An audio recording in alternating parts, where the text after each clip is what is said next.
Nascido em um mundo onde heróis são destinados, não criados, estou sobrecarregado com uma habilidade amaldiçoada que me marca como fraco e insignificante aos olhos de todos ao meu redor. Rejeitado e desprezado pela sociedade, sou inesperadamente concedido uma rara segunda chance na vida. E com essa oportunidade, estou decidido a embarcar em um caminho de redenção, determinado a provar que até mesmo alguém como eu pode ascender as fileiras de um verdadeiro herói. Esta história começa comigo, ferido e quebrado, parado à beira de um penhasco, culpando-me por ser tão fraco. Encontro alívio ao saber que este finalmente será o fim. A um se joga da beira, questionando se sua vida alguma vez teve significado. Enquanto o vento passa por ele, ele reflete sobre seus fracassos, lamentando como nunca conseguiu realizar nada. Em seus últimos momentos, ele pensa na maneira cruel como foi tratado, convencido de que sua vida foi a pior. As pessoas o viam como nada além de lixo, e agora ele morrerá como sempre pensaram dele, como um lixo. Algum tempo antes, vemos um guerreiro lutando contra um monstro rato gigante. Ele luta habilmente, mas fica impaciente enquanto sua parceira maga demora para completar um encantamento. Mas quando ela finalmente lança Fireball, ela aniquila a fera em uma explosão de fogo. Com a luta terminada, o guerreiro chama arrogantemente o coletor de lixo da equipe, que acaba sendo tentando manter um pouco de dignidade, insiste que seu nome não é coletor de lixo, mas ele tropeça, provocando risadas de seus companheiros de equipe. A maga zomba dele, dizendo que deveriam ter pena dele, pois ele não pertence à alta classe comum como eles. Em vez disso, ela cruelmente o rótula como lixo da classe comum inferior. A pede desculpas por tropeçar, culpando a carga que está carregando, mas Zoe, o guerreiro, o repreende para se apressar e avaliar a besta. Neste mundo, a ocupação de A é de avaliador da classe comum inferior, uma posição no nível mais baixo da hierarquia da sociedade. Aqui, a deusa da luz atribui empregos ao nascer, enquanto a deusa das trevas concede habilidades. Habilidades podem ser aprimoradas por meio de treinamento, mas empregos são herdados e imutáveis, passados de geração em geração dentro das famílias. Os empregos se dividem em 3 níveis. No topo está o nível raro, reservado para indivíduos excepcionalmente talentosos, como estrategistas militares e comerciantes ricos. O nível médio, que é altamente comum, inclui lutadores como espadachins e magos, assim como pessoas como os companheiros de Oi e Jolene. Na base está o nível comum inferior, que consiste em camponeses, trabalhadores e avaliadores considerados incapazes de combater. Normalmente, as crianças herdam os empregos de seus pais, mas perdeu seus pais cedo e não pôde seguir seus passos. Sem um ofício familiar para continuar, ele escolheu se tornar um aventureiro, sonhando com riqueza e sucesso. No entanto, a realidade destruiu esses sonhos, deixando-o preso em um papel que ninguém respeita. Usando sua habilidade de avaliação, examina o rato gigante, descobrindo que ele tem uma classificação F para raridade, o menor nível possível. No entanto, seus inzers têm classificação D, tornando-os um pouco mais valiosos. Lutando para arrancar o dente, pede ajuda a Zoe. Insultado pela mera ideia, Oi declara que nunca tocaria em um rato imundo. Jolene intervém para lembrar-a de que lidar com lixo é o trabalho do coletor de lixo. Oi fica cada vez mais irritado com atirando-lhe uma pedra quando ele ousa encará-lo. A frustração atinge seu auge quando Zoe chuta-a no chão, afirmando sua dominância. Jolene friamente dá uma lição de moral em dizendo que ele deveria ser mais grato, já que são eles que o protegem. Sem outra opção, engole seu orgulho e pede desculpas, sabendo muito bem que a justiça não existe neste mundo. Enquanto continua avaliando o rato, seus companheiros de equipe o zombam sem parar. Jolene despreza a tarefa repulsiva, incapaz de esconder seu desdém. Quando alcança a boca do rato, seus comentários triviais e condescendentes o atingem em cheio. Só pode concordar com eles, sabendo que seu único valor está em extrair materiais de monstros, um trabalho que não parece muito diferente de revirar lixo. Oi, nunca perdendo a chance de humilhá-los, omba de que só está na equipe porque Zoe se recusa a sujar sua bolsa mágica com partes nojentas de monstros. Ele o provoca, chamando-o de garoto coletor de lixo, e ordena que ele se apresse para que possam seguir em frente. Sem poder resistir, suporta a humilhação porque sua sobrevivência depende disso. Para alguém como ele, revirar sujeira é o único caminho para continuar vivo. Pouco depois, Oi avista o cadáver de um cão infernal e mal consegue conter sua empolgação. Sem perder tempo, ele manda colher suas partes. Mas a hesita de acordo com as informações da guilda, cães infernais nem deveriam estar nesta masmorra. Como sempre, Oi ignora as preocupações de A, gritando para ele parar de pensar e começar a trabalhar. Os dois começam a rir, fantasiando sobre quanto dinheiro ganharão com os espólios. A relutantemente avalia o cão infernal, descobrindo que suas partes têm raridade B, e começa a desmontá-lo. Mas antes que possa terminar, Oi percebe outro cão infernal próximo e exige alegremente que a cuide dele também. Desta vez, a congela de medo, seus instintos lhe dizem que algo está terrivelmente errado. De acordo com o mapa da guilda, deveria haver apenas um único corredor ali, mas a realidade o contradiz. Oi, no entanto, ignora suas preocupações, alegando que o mapa deve estar simplesmente errado. A insiste que é um mau presságio e pede ao grupo que saia. Oi se irrita, dizendo para ir embora se está tão assustado. Cansado do que chama de insubordinação, Oi ameaça expulsá-la na hora. Ele aumenta as apostas, declarando que, se a não obedecer às ordens, nem sequer o pagará pelo trabalho que já fez. Diz a ele que está à sua última chance de mudar de ideia. Preso em uma situação sem saída, A não tem escolha a não ser obedecer porque seu trabalho de baixo nível faz dele um companheiro de equipe indesejável. E encontrar outro grupo disposto a aceitá-lo seria quase impossível. E por mais que ele despreze Zoe e Jolene, permanecer com eles é sua única opção para sobreviver. Cheio de fúria e frustração, A engole seu orgulho mais uma vez, dolorosamente ciente da dura verdade de que a vida nunca será justa para ele. Mais tarde, Oi fica extasiado quando eles tropeçam em um monte de cães infernais mortos. No entanto, fica profundamente preocupado, questionando o que poderia ter derrubado monstros de nível tão alto. Se fossem aventureiros, teriam coletado os itens valiosos. Oi, sem vontade de pensar muito, descarta a preocupação. Mas a fica horrorizado quando percebe vários cães infernais vivos nas proximidades. Os dois idiotas finalmente percebem o perigo em que estão, e a deduz que a matilha provavelmente estava brigando por comida. Jolene entra em pânico e admite que eles não conseguiriam derrotar nem mesmo uma dessas feras, então decidem fugir. Mas escapar parece impossível, e Zoe bola um plano sinistro. Com malícia nos olhos, ele ordena que Jolene lance um feitiço de paralisia em A. A fica horrorizado, implorando para ela, mas Jolene relutantemente concorda, pedindo desculpas enquanto explica que ainda não está pronta para morrer. Ela lança o feitiço, imobilizando-a, e então diz que, se ele tiver sorte, a paralisia pode passar a tempo de ele escapar. Oi, sem demonstrar remorso, pisa em A e cruelmente declara à matilha que o jantar está servido. A está indefeso e só pode assistir em terror enquanto eles o abandonam. Seus fracos pedidos de ajuda não são atendidos, e a matilha desce sobre ele, rasgando sua carne. A dor excruciante quebra a paralisia, permitindo que A1 se defenda. Em desespero, ele joga sua bolsa, derramando maçãs que distraem as feras por tempo suficiente para que ele escape. Mancando o mais rápido que seu corpo ferido permite, A fica horrorizado ao descobrir que seus traiçoeiros companheiros bloquearam a saída. Percebendo que foi encurralado, ele avista outro corredor e o segue, apenas para descobrir que leva a um beco sem saída. Atrás dele, os rosnados dos cães infernais ficam mais altos. A fica com duas opções possíveis: pular do penhasco ou ser dilacerado. Nesse momento, A1 ri amargamente, culpando seu nascimento como um humilde avaliador por seu destino miserável. Ele se tornou um aventureiro na esperança de mudar sua vida, mas tudo o que encontrou foi zombaria e traição. Apesar de se curvar aos zombadores, ainda foi abandonado. Ele culpa sua habilidade de avaliação por sua desgraça, mas começa a se perguntar se ela realmente é culpada ou se o próprio mundo é quem deve ser culpado. Então, em um raro momento de clareza, A1 percebe a dura verdade. Ele é o único culpado.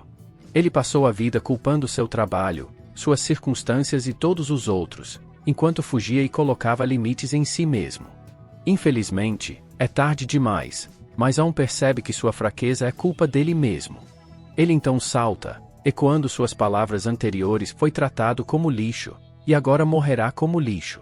Momentos depois, acorda em um lugar desconhecido, seu corpo inconsciente tendo sido transportado para outro lugar. Uma mulher misteriosa se aproxima dele e gentilmente beija sua testa. Quando ele desperta, fica atordoado ao perceber que está vivo, com todos os seus ferimentos de alguma forma curados. Levantando-se, ele nota uma árvore enorme nas proximidades, cercada por imponentes paredes de água. Intrigado, ele usa sua habilidade de avaliação em uma gota caída da árvore. Os resultados o deixam sem palavras, pois é uma gota da árvore do mundo. Avaliando a própria árvore, ele confirma que se trata, de fato, da lendária árvore do mundo, uma revelação que o choca, pois sempre pensou que fosse apenas um mito. A lenda fala de um tempo em que o mundo tinha uma única árvore do mundo. Ela fornecia a mana que as pessoas respiravam da atmosfera e convertiam dentro de seus corpos para usar magia. Supostamente, a árvore do mundo murchou há muito tempo, deixando os estudiosos intrigados sobre como a mana ainda existe. Alguns teorizam a existência de outras árvores do mundo, mas, apesar de exaustivas explorações na superfície, nenhuma jamais foi encontrada. Agora tudo faz sentido. Ninguém nunca pensou em procurar tão fundo em uma masmorra obscura. Conclui que a árvore deve ter salvado sua vida. Inclinando a cabeça, ele sinceramente agradece. Mas, naquele momento, ele ouve uma voz fraca nas proximidades. Olhando ao redor, não encontra ninguém e decide ignorá-la. Ele também fica surpreso com a ausência de monstros na área. Diante da incerteza de sua situação, começa a ponderar seu próximo passo. Ele sabe que seus traiçoeiros companheiros não mandarão ajuda e, sem comida ou suprimentos, tem poucas opções. Determinado a sobreviver, decide seguir em frente. Com um último olhar, ele agradece à árvore do mundo novamente antes de continuar rumo ao desconhecido. À medida que avança, a misteriosa garota de antes aparece, observando-o com preocupação. Este é claramente um território desconhecido, pois nada corresponde ao mapa da guilda. Fica cada vez mais ansioso, temendo que monstros ainda mais fortes que os cães infernais possam estar à espreita por perto, afinal, aqueles monstros já o machucaram gravemente. Mas, apesar de seus medos, ele se recompõe, determinado a seguir em frente. Sua experiência de quase morte o mudou, e ele promete nunca mais impor limites a si mesmo. Armado apenas com uma pedra, navega cautelosamente pela masmorra. Para sua surpresa, ele não encontra monstros, um alívio que lhe permite se concentrar apenas em encontrar uma saída. Mas o pesadelo está longe de acabar. Do nada, algo corta a orelha de Aon. A dor é excruciante enquanto ele tenta recuperá-la, mas antes que consiga, seus dedos são decepados por outro ataque. Em pânico, ele usa sua habilidade de avaliação em seu atacante e fica horrorizado ao descobrir que é um gremlin de rank S. A criatura ataca novamente, dilacerando-o, e se lembra dolorosamente de que saber o rank de um oponente não o torna forte o suficiente para enfrentá-lo. Então tenta desesperadamente fugir, mas o gremlin o domina. Assim que ele se prepara para o golpe final, a criatura de repente congela, tremendo de medo. A observa, incrédulo, enquanto o gremlin é esmagado. Seu horror só aumenta ao ver a causa, um urso da morte de rank S. A colossal besta não perde tempo e rasga o rosto de destruindo um de seus olhos. Quando o urso começa a esmagá-lo, se resigna à morte. Mas, antes do fim, um garoto misterioso aparece, intervindo para salvá-lo. O garoto, claramente irritado, resmunga sobre ter sido implorado por uma garota para ajudar Aon. Ele deixa claro que não está fazendo isso por bondade e diz para não ter a ideia errada. Sente suas forças se esvaindo e perde a consciência. Quando desperta, está novamente ao lado da árvore do mundo. Ele então fica chocado ao perceber que seu olho destruído foi substituído e que todos os seus ferimentos foram curados mais uma vez. Quando se senta, ele finalmente vê a misteriosa garota que o observava o tempo todo. Sua beleza o deixa sem palavras, a ponto de compará-la aos elfos dos contos de fadas, enquanto ela lhe oferece um sorriso gentil. Antes de continuar, tem um presente para os inscritos do canal Duzo Animes. Clique no link na descrição ou no comentário fixado para ter acesso à recompensa. Agora vamos continuar o vídeo. A luta para entender o que está acontecendo quando uma mulher aparece atrás dele e exige que ele demonstre a devida gratidão e beba o chá que Yuri fez para ele. Olha ao redor, confuso, e finalmente percebe Yuri segurando uma xícara de chá, oferecendo-a com um sorriso tímido. Hesita, desconfiado do que o chá pode conter, mas antes que ele possa recusar, a mulher, Úrsula, força-o a engolir. Para sua surpresa, o chá tem um sabor incrível, então elogia Yuri, que sorri radiante de felicidade. A acha ainda mais fofa quando ela sorri assim. No entanto, Úrsula o avisa com um olhar mortal que apagará completamente sua existência se ele ousar ter um único pensamento inapropriado sobre Yuri. A rapidamente concorda, levando a ameaça muito a sério. Seguindo em frente, a pergunta se foram as duas que o salvaram do urso da morte. Úrsula debocha, dizendo que não tem interesse em proteger um humano fedido como ele, mas Yuri implorou para que ela intervisse, deixando-a sem escolha. A se sente grato e agradece a Yuri por se importar com ele. Yuri cora de vergonha, mas seu momento de timidez dura pouco, pois Úrsula interpreta mal seu tom como flerte. Ela dá um chute rápido no rosto dele, seguido de pisões, acusando-o de estar dando em cima de sua filha. Enquanto a se recupera, ele fica chocado ao descobrir que Úrsula é a mãe de Yuri. Úrsula o corrige, explicando que, na verdade, ela é a guardiã de Yuri, um papel que desempenha desde que Yuri plantou suas raízes nesta floresta. Yuri pode parecer humana, mas, na verdade, ela é o espírito desta árvore do mundo, uma das 9 que existem no mundo. O dever de Úrsula é proteger Yuri de qualquer ameaça. A fica impressionado ao descobrir que Yuri é o espírito da árvore do mundo, mas isso faz sentido para ele, já que a acha tão bonita. Infelizmente, o elogio envergonha Yuri novamente, o que fazendo com que Úrsula chute-a de volta ao chão, acusando-o de olhar para Yuri com olhos lascivos. Pedindo desculpas profusamente, a tenta seguir em frente, mas de repente se lembra de algo ele ainda consegue ver, apesar de ter tido seu olho arrancado pelo urso da morte. Úrsula explica que o curou usando as lágrimas da árvore do mundo, que possuem propriedades curativas notáveis. No entanto, nem mesmo as lágrimas puderam regenerar seu olho esmagado.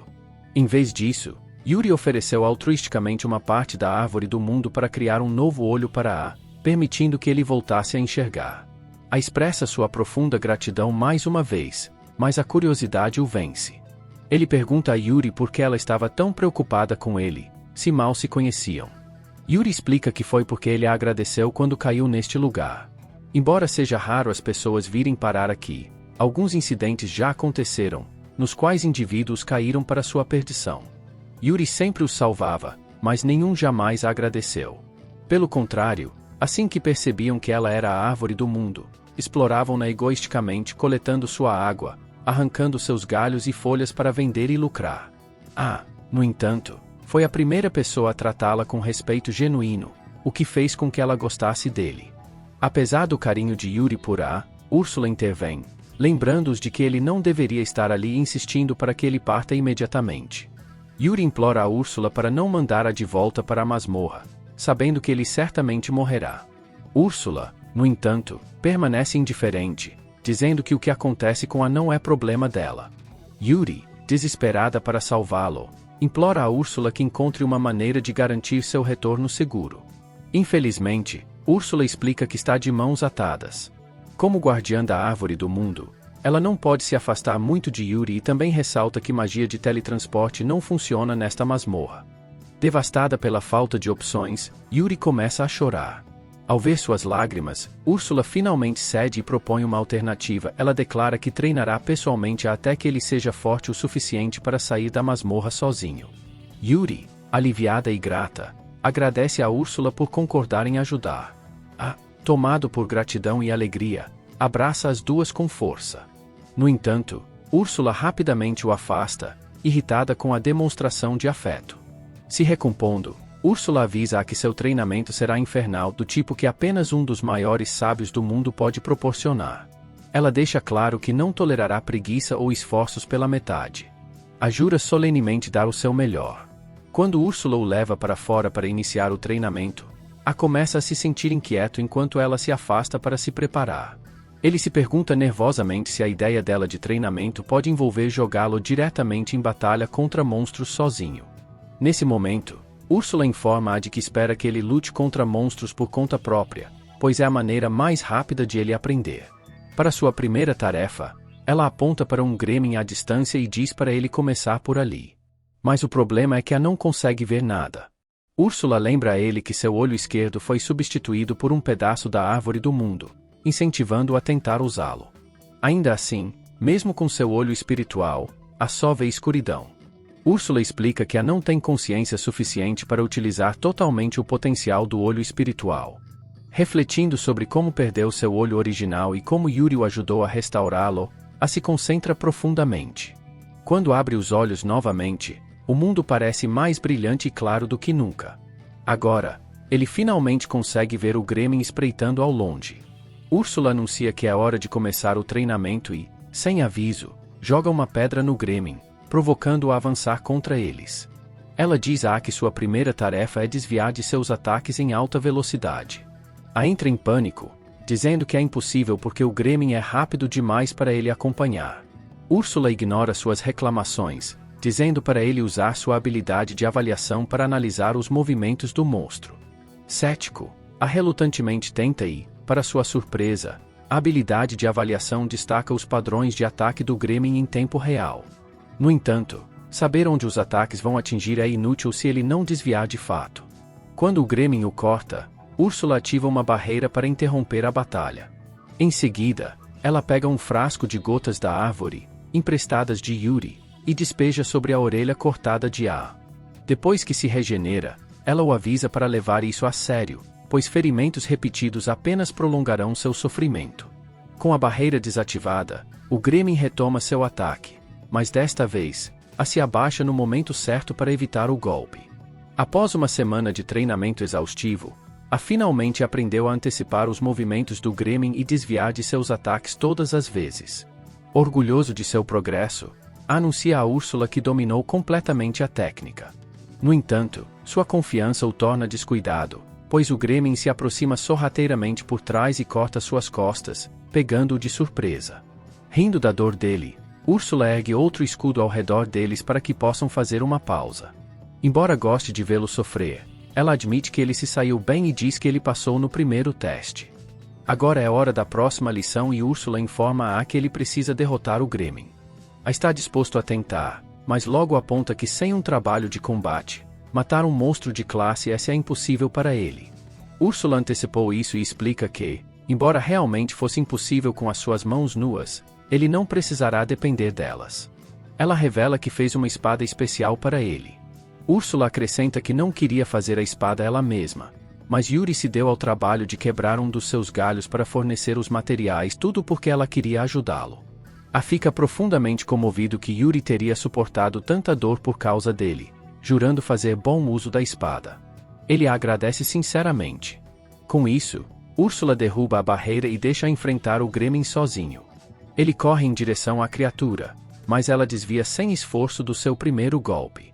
Úrsula não está impressionada e zomba dele, dizendo que ele nunca vai acertar o Gremlin se continuar balançando tão devagar. A sabe que ela está certa e tenta uma nova tática, prevendo o caminho do Gremlin e cronometrando seu ataque para quando ele se aproximar. No entanto, o Gremlin facilmente pula sobre sua lâmina, provando que é inteligente o suficiente para evitar movimentos previsíveis. Percebendo que precisa de uma estratégia melhor, a decide levar sua habilidade de avaliação mais longe. Em vez de simplesmente prever os movimentos do Gremlin, ele foca em analisar cada detalhe do seu ataque. Ele se aprofunda, ativando o que ele chama de superavaliação.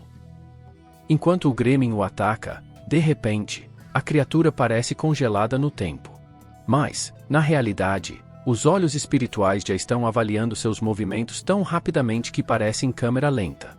Com uma visão tão clara do ataque do Gremlin, a se prepara calmamente e acerta um golpe limpo, acertando-o na cara e derrotando-o.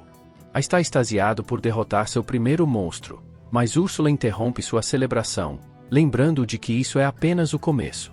Para a próxima fase do treinamento, Úrsula dá a tarefa de derrotar mais de uma dúzia de Gremlins. A se sente confiante após seu sucesso, então começa imediatamente o trabalho. Após várias horas cansativas de batalhas, a finalmente termina de derrubar todos os Gremlins. Exausto, mas orgulhoso, ele se vira para Úrsula, esperando elogios merecidos. No entanto, ela descarta sua realização, dizendo que esse nível de desempenho deveria ser normal para alguém que pode aproveitar o poder de uma árvore do mundo. Ainda assim, ela reconhece seu progresso constante e decide que ele está pronto para o próximo passo. Úrsula então instrui a avaliar a habilidade do Gremlin e fazê-la sua. A fica confuso e protesta que a avaliação só fornece informações sobre habilidades, e não permite que ele aprenda elas. Úrsula explica que os humanos normalmente aprendem habilidades por meio de prática constante, mas com seus olhos espirituais, a deveria ser capaz de ver não apenas as informações, mas também a experiência vinculada à habilidade. Isso lhe permite adquiri-la instantaneamente.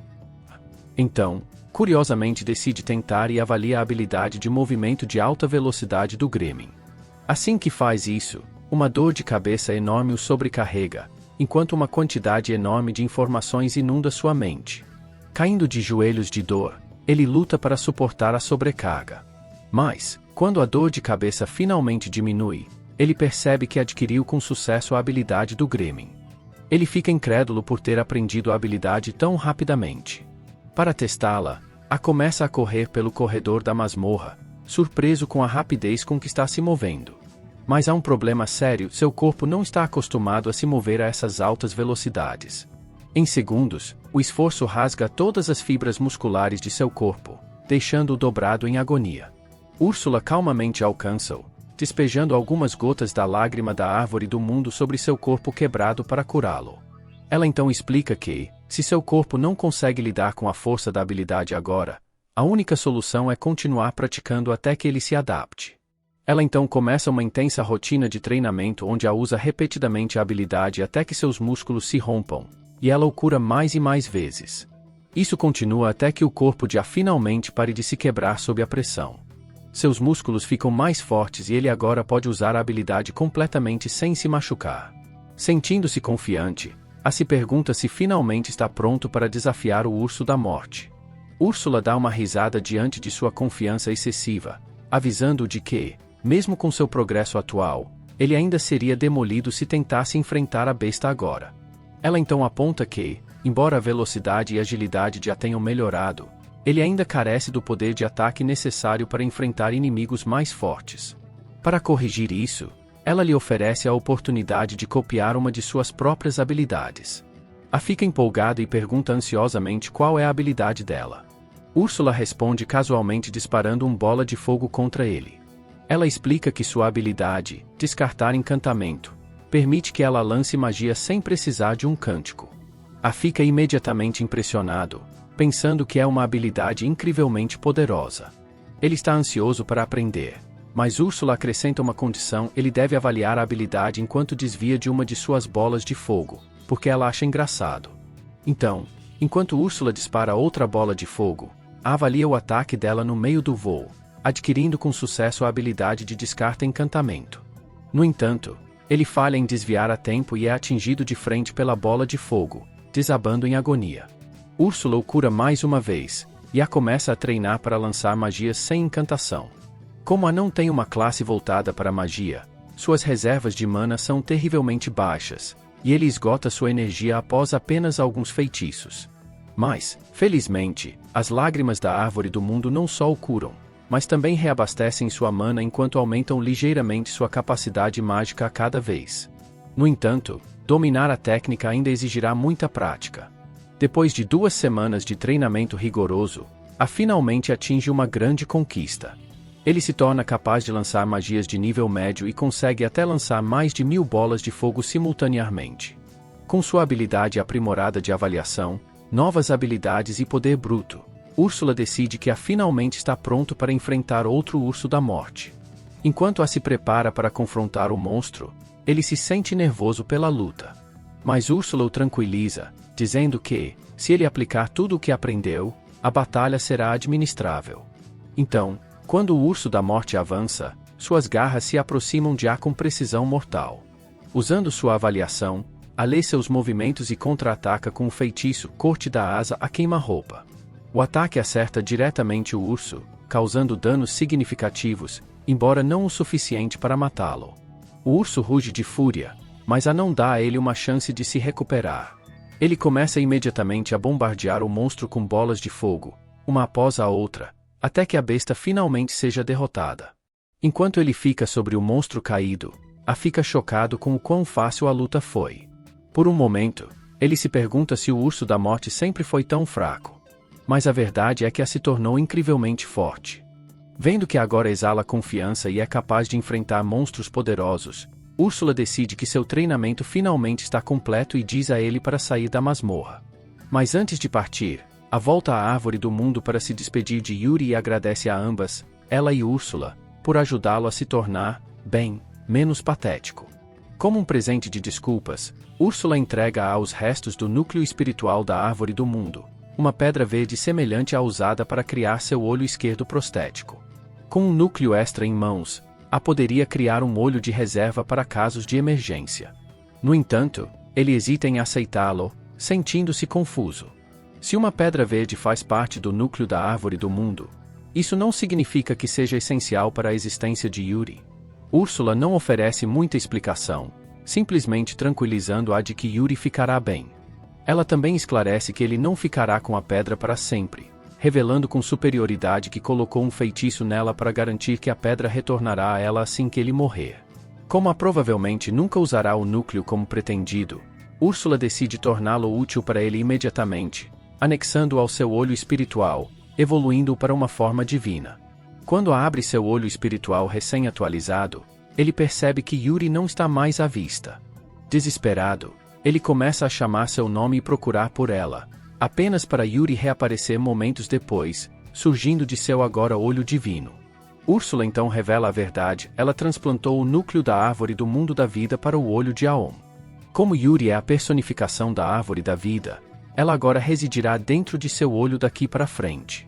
Antes de Aon conseguir entender completamente que foi enganado para ter um relacionamento vitalício com Yuri, ela alegremente muda de assunto.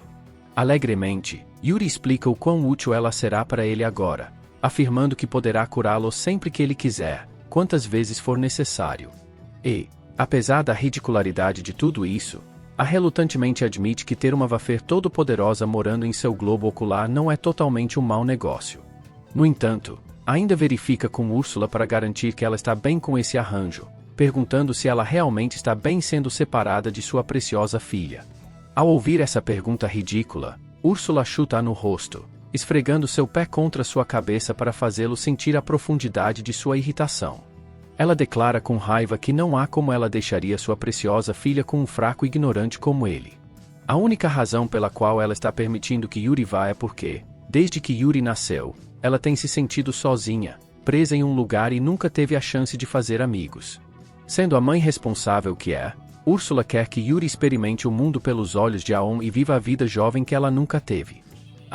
Com toda a sinceridade que consegue reunir, promete que cuidará bem de Yuri e garantirá que ela seja feliz. Com isso, Úrsula, relutante, oferece a um verdadeiro presente de despedida. Ela lança um crest em sua mão direita, concedendo-lhe a habilidade de armazenar um número infinito de objetos em uma dimensão espacial. Mas ela não terminou ainda. Ela decide lhe dar uma espada espiritual, mas não antes de espetá-lo no outro olho para aliviar sua irritação persistente. Enquanto Yuri cura sua lesão, Úrsula subitamente enfia uma pedra dourada em sua boca. A pedra, conhecida como a Pedra do Sábio, liga sua consciência ao seu segundo olho. Isso garante que Úrsula sempre estará observando, pronta para repreendê-lo ou intervir se as coisas ficarem muito suspeitas entre ele e Yuri.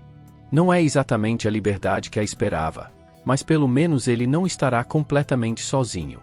Agora totalmente equipado, sente uma profunda gratidão por Yuri e jura retribuir tudo o que ela fez por ele.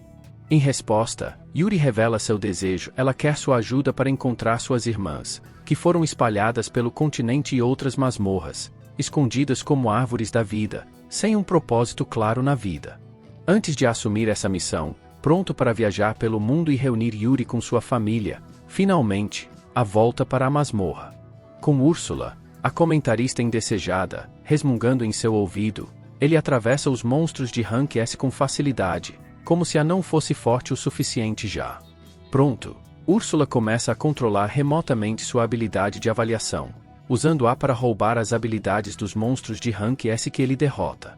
Normalmente, uma avaliação tão intensa deixaria com uma dor de cabeça pós-habilidade horrível, mas com Yuri, a curandeira, constantemente ao seu lado, ele não precisa mais suportar a dor. Então, fica cada vez mais grato por sua nova parceira. Pouco depois, chega à porta que leva à sala do chefe final, o único desafio que ele deve completar para escapar da masmorra. Úrsula explica que o chefe da masmorra protege o núcleo da masmorra, e destruir o núcleo desbloqueará a saída. Embora hesitante, assume o desafio, encorajado pelo apoio inabalável de Yuri e suas bênçãos. Ao abrir a porta, entra na câmara, notando apenas o núcleo verde brilhante da masmorra à distância. À medida que se aproxima dele, um círculo mágico é ativado, invocando o chefe da masmorra, um monstro rochoso massivo que parece mais ridículo do que ameaçador devido ao seu design estranho. Seguindo as instruções de Úrsula, se prepara enquanto o chefe lança um soco. Suportando o golpe com os dentes cerrados, usando uma habilidade roubada, ele dissolve a mão do chefe. Mas ele só se torna mais agressivo, lançando socos descontrolados enquanto a luta se intensifica. Vendo a situação escalar, Úrsula diz a que é hora de usar a técnica mágica final que ela o ensinou. Ela o avisa de que ele só tem energia suficiente para usá-la uma vez antes de desmaiar, mas o tranquiliza de que Yuri o curará depois. Reúne sua energia, formando um orbe luminoso de luz acima da cabeça do chefe.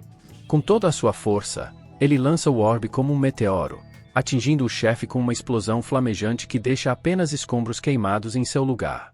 Com o chefe derrotado, Úrsula lembra de avaliar os restos do golem no núcleo da masmorra. Enquanto examina o núcleo, Úrsula aparece repentinamente, lembrando de que seu olho espiritual, alimentado pela árvore do mundo, é muito mais do que uma simples ferramenta de avaliação. Momentos depois, Yuri emerge, juntando-se a eles para admirar o cristal. Úrsula então revela que o núcleo da masmorra pode, na verdade, aprimorar o olho de para sua surpresa e empolgação. Quando Úrsula pergunta se ele quer o aprimoramento, concorda ansiosamente sem hesitar. Úrsula transfere o núcleo da masmorra para o olho espiritual de Aon, fazendo com que ele evolua para o nível 2. Empolgado, maravilha-se com seu poder aprimorado.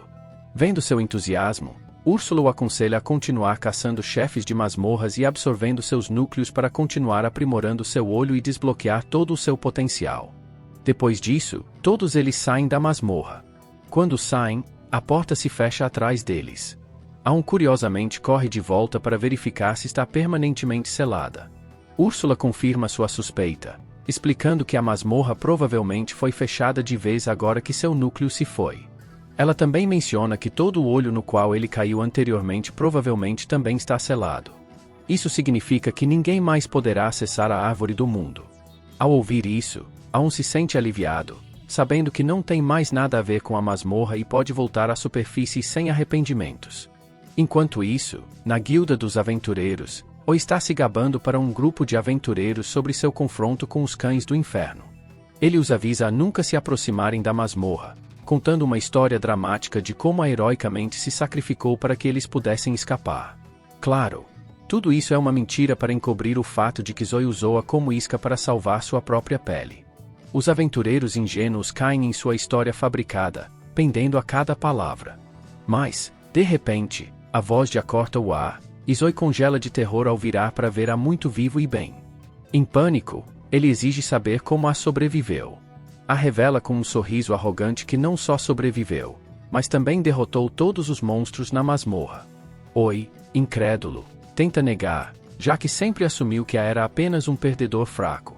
Observando a reação de Zoe, os outros aventureiros começam a duvidar de sua história anterior, então não perde tempo e expõe a verdade. Ele conta a todos como Zoe o paralisou e o deixou como isca para os cães do inferno. Os aventureiros se viram furiosos contra Zoe, batendo nele até deixá-lo sem sentidos por sua traição. Justo quando estão prestes a terminar com ele, entra e os para. Em vez de guardar rancor, ele agradece a Zoe, dizendo que ser abandonado lhe permitiu conhecer Yuri e Úrsula, que mudaram sua vida. Com isso, Aon sai da guilda, deixando todos estupefatos. Os aventureiros estão maravilhados, admirando essa nova versão heróica de que eles nunca pensaram que existia. Mais tarde, continua a explorar masmorras e a lutar contra monstros com Yuri e Úrsula, evoluindo ainda mais seus poderes a cada vitória. A cada núcleo de masmorra que Úrsula transfere para o seu olho espiritual, ele se sente mais forte. Então, um dia, enquanto viajam pela floresta, eles ouvem gritos à distância. Correndo em direção ao barulho, encontram uma carruagem sendo atacada por monstros. Então, Aon corta rapidamente as criaturas, enquanto Yuri e Úrsula curam os guardas feridos. Por outro lado, Aon se aproxima de duas pessoas assustadas ao lado e verifica se estão machucadas. A mulher, virando-se para enfrentá-lo, se apaixona à primeira vista por aí imediatamente. Ela se joga sobre ele, chamando-o de seu herói. Aon acha toda a situação extremamente desconfortável e se vira para o homem com ela em busca de ajuda, assumindo que ele seja seu irmão. No entanto, o homem se apresenta como Jasper, o chefe da guilda dos mercadores, e, para o choque de A, a mulher acaba sendo a princesa Cláudia do país. Cláudia insiste em levá-los para sua mansão para agradecer adequadamente por terem salvo sua vida. Embora Aon ache que o crédito deveria ir para Yuri e Úrsula por curarem os guardas, Cláudia garante que também agradecerá a eles. Depois disso, ela deixa de lado a formalidade, pedindo para chamá-la apenas de Cláudia. Com isso resolvido, ela tenta se jogar sobre A novamente, mas Yuri entra e bloqueia seu avanço.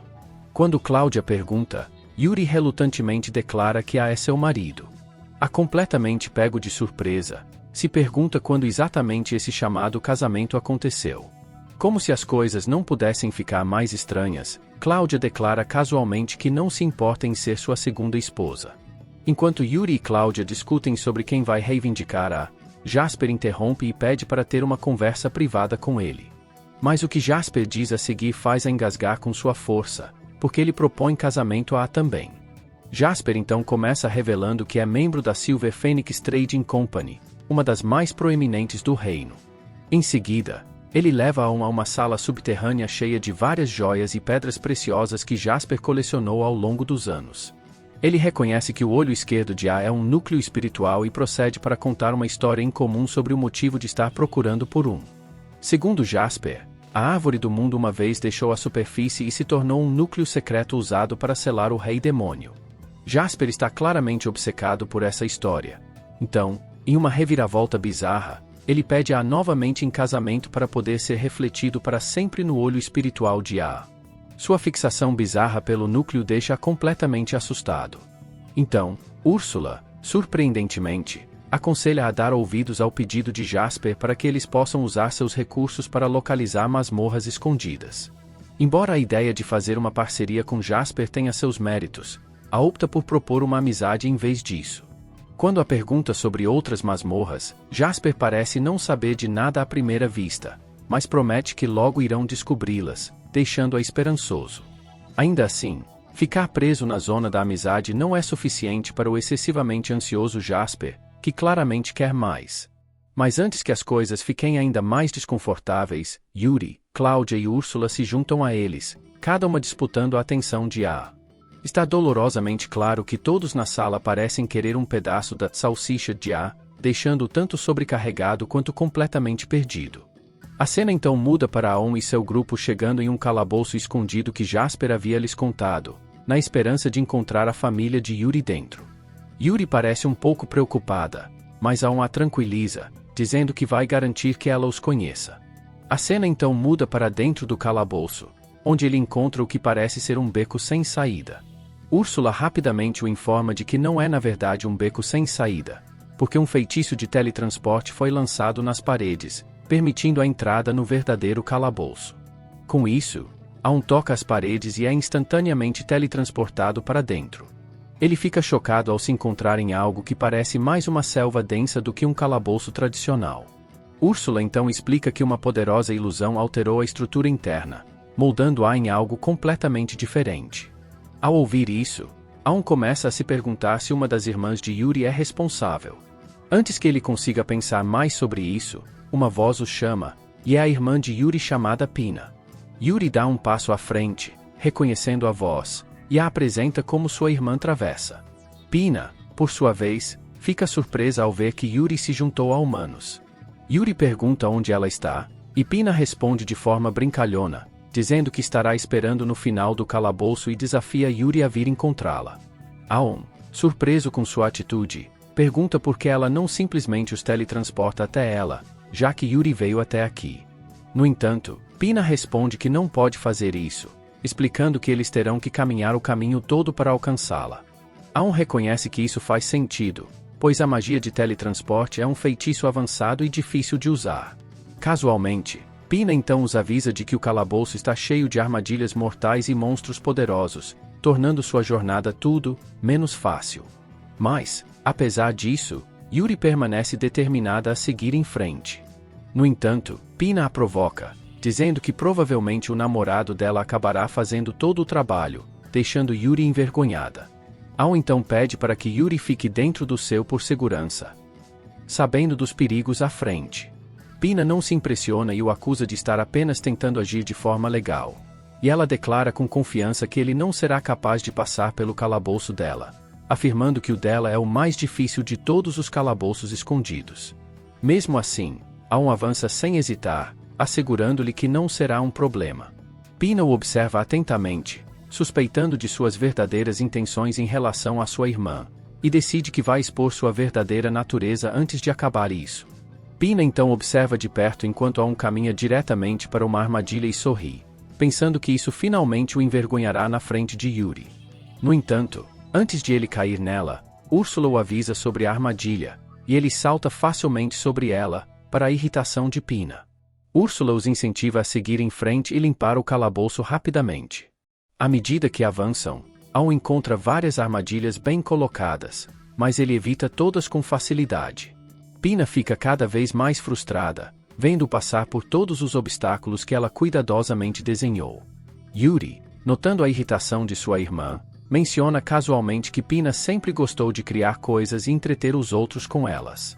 Aon não se impressiona e comenta que armadilhas feitas para tirar vidas não são exatamente entretenimento. Mas Pina zomba, dizendo que seu calabouço não mata ninguém, porque sempre que alguém está prestes a morrer, eles são simplesmente teletransportados para fora. Ela então informa que alguns monstros poderosos estão vindo em direção a ele e o avisa a voltar, a menos que queira ser espancado até a morte, mas Aon se recusa a desistir. Nesse momento, um Alon aparece na frente dele. Úrsula identifica como um monstro de rank S, capaz de produzir sementes de todas as espécies de plantas. O monstro imediatamente libera uma nuvem de pólen sonífero, mas para o choque de Pina, não tem efeito sobre Aon. Ele explica que possui resistência total a enfermidades, o que significa que os efeitos de status são inúteis contra ele. Pina fica enfurecida, chamando isso de injusto, mas Aon não perde tempo usando Steel Cutter junto com Super Acelerate. Ele corta o monstro em um instante. Enquanto avalia suas habilidades, ele de repente percebe um ataque de um inimigo invisível. Úrsula o avisa que algo está atacando das sombras, mas como está usando sua habilidade de furtividade, ele não consegue ver. Pina observa em descrença enquanto Aon conversa calmamente no meio da batalha, ileso, apesar do ataque do inimigo invisível. Ela exige saber como ele não está recebendo dano, e Aon revela calmamente que possui nulificação de ataque surpresa. Pina o acusa de trapacear, mas ele continua, afirmando que ataques normais também não funcionam nele, devido à sua habilidade de fortaleza imutável. Pina está além da frustração agora, achando que esse cara é praticamente invencível, mas ela ainda mantém confiança de que Aon não será capaz de atacar suas antas silenciosas, desde que permaneçam em modo furtivo. No entanto, Úrsula rapidamente determina suas posições, e Aon os destrói todos instantaneamente usando pressão gravitacional. Ele então avalia mais suas habilidades, deixando Pina ainda mais irritada, pois ele está derrotando monstros de rank S com tanta facilidade. Pina, feliz, comenta que ter Yuri ao lado dele é como uma trapaça, fazendo Pina virar sua raiva para sua irmã mais velha. Mas, apesar de sua frustração, ela se recusa a desistir, determinada a se provar. Ela envia monstros ainda mais fortes de rank S contra ele, mas, mais uma vez, Aon os derrota todos com um único golpe. Úrsula então avalia as habilidades deles para ele, e Pina começa a se perguntar se Aon é realmente um monstro. Aon simplesmente diz a ela que é apenas um avaliador normal, mas Pina não acredita, porque não há nada de normal nele. Enquanto isso, vemos que Zoe também está dentro do mesmo calabouço. Ele lembra como acabou aqui, culpando totalmente sua situação atual por causa de Aon, depois que Aon expôs sua verdadeira natureza para todos. Oi retornou ao seu bar usual, mas no momento em que entrou, as pessoas o trataram como lixo. Ele viu Jolene e tentou falar com ela, mas ela olhou para ele com nada além de desgosto. Os caras com ela confrontaram Zoe, perguntando se era verdade que ele havia paralisado Aon e usado ele como isca. Desesperados, Oi revelou que foi na verdade Jolene quem lançou o feitiço de paralisia. No entanto, Jolene imediatamente se fez de vítima, alegando que Zoe a forçou a fazer isso. Ao ouvir isso, o bar inteiro virou-se contra Zoe, expulsando-o e dizendo-lhe para nunca mais voltar. Deixaram claro que ninguém jamais faria uma festa com ele novamente. Furioso, Zoe apertou os punhos, incapaz de acreditar no que estava acontecendo. Ele pensou consigo mesmo que qualquer um em sua posição teria feito o mesmo. Não era culpa dele, Aon era o problema. Se apenas Aon tivesse morrido naquela época, nada disso teria acontecido. Determinado a restaurar sua reputação, Zoe decidiu que havia apenas uma maneira de se redimir: caçar um monstro de alta dificuldade sozinho e provar que todos estavam errados. Sem hesitar, ele entrou em um calabouço, caçando monstros de rank C. Ele sabia que para um aventureiro normal, isso seria um grande desafio, mas ele estava confiante de que poderia lidar com isso. No entanto, enquanto explorava, algo o assustou, e em seu pânico, ele colocou a mão contra uma parede perto do beco sem saída. No momento seguinte, ele foi teleportado diretamente para o calabouço escondido. Ao observar seu entorno, Zoe percebeu que aquele lugar poderia ser o lar de monstros incrivelmente fortes, assim como aqueles cães infernais. Mas, em vez de entrar em pânico, ele viu uma oportunidade. Se conseguisse derrotar alguns monstros poderosos ali, ele poderia provar seu valor de uma vez por todas. Com isso em mente, ele seguiu em frente, apenas para cair imediatamente em uma armadilha de fossos. Enquanto caía, pensou que sua vida havia acabado. Mas, em vez de morrer, ele se viu teleportado com segurança para fora da armadilha. Foi então que a voz de Pine chegou até ele, informando que, naquele calabouço, a morte não era uma opção e que ele poderia desafiar o calabouço quantas vezes quisesse. Ou então reentrou no calabouço, repetidamente, após descobrir que não poderia morrer ali, mas a cada vez era teleportado para fora quando estava à beira da morte. Depois de falhar várias vezes, ele se viu lá dentro novamente, determinado a seguir em frente. Enquanto navegava pelo caminho traiçoeiro, ele de repente avistou um crocodilo gigante espreitando à frente. Sem hesitar, ele puxou sua espada para lutar, mas antes que pudesse reagir, a besta avançou sobre ele, ferindo sua mão instantaneamente. A voz de Pina ecoou pelo calabouço, oferecendo teleportá-lo para fora, caso ele quisesse se render. No entanto, Zoe teimosamente se recusou enquanto lutava para manter o ritmo. O crocodilo se aproximava, preparando-se para dar o golpe final, mas antes que pudesse atacar, Aon apareceu e matou o monstro instantaneamente. Zoe, ainda em choque, agradeceu ao seu desconhecido salvador, assumindo que devia ser alguém poderoso, até que olhou para cima e percebeu que era Ian. Sua gratidão desapareceu, substituída por frustração imediata. Furioso, Zoe exigiu saber o que Ian estava fazendo no calabouço. Ian respondeu casualmente que estava ali para conquistá-lo. Ele então rapidamente avaliou as habilidades do crocodilo, e Zoe não podia acreditar nos próprios olhos. Um chamado pegador de lixo como Ian tinha acabado de derrotar um monstro de rank S com um único golpe. Irritado, Ian pediu a Pina para teleportar Zoe para fora, não querendo perder mais tempo. Pina concordou, mas antes de enviá-lo embora, Ian usou as gotas da árvore mundo para curar suas feridas. Zoe tentou protestar, mas antes que pudesse dizer algo, Ian o nocauteou. Momentos depois, ele foi teleportado para fora, humilhado mais uma vez. Depois, Ian estava diante da sala do chefe, pronto para o desafio final. Pina então chamou sua atenção, reconhecendo que ele tinha chegado tão longe sem dificuldades, mas avisou que ele nunca chegaria até ela a menos que derrotasse o chefe. Aon especulou que o calabouço se fecharia depois de vencê-lo, mas Úrsula o corrigiu, dizendo que, enquanto o núcleo do calabouço permanecesse intacto, ele não desapareceria. Com isso em mente, Ian entrou. A sala do chefe era diferente de tudo o que ele esperava. Era uma outra selva densa, completamente desprovida de inimigos visíveis. Nesse momento, o chão começou a tremer, forçando Ian a voar, procurando o chefe. Úrsula rapidamente o informou que o próprio chão era o chefe, e momentos depois, uma tartaruga gigante emergiu debaixo de Ian. Ele ficou olhando para seu tamanho colossal, pensando que era grande demais. Imediatamente, ele atacou com bolas de fogo, mas nada aconteceu. Úrsula percebeu uma mana nostálgica na área, mas disse a Ian para se concentrar na batalha. A tartaruga retaliou, lançando uma enorme bola de água contra ele. Yan a parou, mas não teve efeito. Frustrado, ele se perguntou como derrotar aquela coisa. Ele então percebeu que seus ataques estavam atingindo o chão em vez da tartaruga em si, e algo se acendeu em sua mente. Yan pousou no chão, ignorando o aviso urgente de Úrsula para voar de volta ou arriscar ser esmagado. A tartaruga então desceu com um golpe, mas ele permaneceu ileso. Com um sorriso, Yan usou Disball, e a ilusão se quebrou, revelando o verdadeiro chefe, uma tartaruga pequena. Yan levantou a pequena criatura, e Úrsula percebeu que deveria ser um espírito divino forte o suficiente para criar uma ilusão de tão alto nível. Até ela havia sido completamente enganada, provando seu imenso poder. Ela então elogiou Yan, dizendo que ele venceu a luta usando sua própria inteligência e habilidades.